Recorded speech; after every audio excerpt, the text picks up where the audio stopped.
Hello दोस्त, नमस्ते, प्रणाम। तो आज का वीडियो देखिए, अच्छा लगे वीडियो तो लाइक करिए, कमेंट बॉक्स में जरूर बताइएगा। भैया लोग दे दिलो।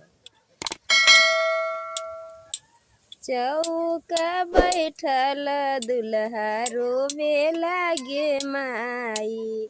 चौका बैठल दुल्हा रोवे लागे माई। रुपये कारण पापा बेचले गे माई। रुपये कारण पापा बेचले गे माई। कोहबर बैठल दुल्हन हंसे लागे माई।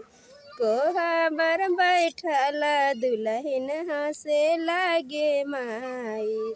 आज पापा नौकर खरीद ले गे माई।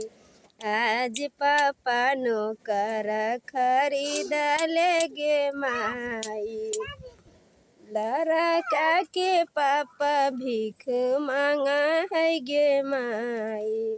लड़का के पापा भीख मांगा है गे माई। तौलिया बिछाई पैसा मांग है गे माई। तौलिया बिछाई पैसा मांग है गे माई।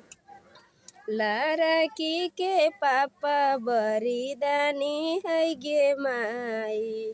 लड़की के पापा बरिदानी है गे माई।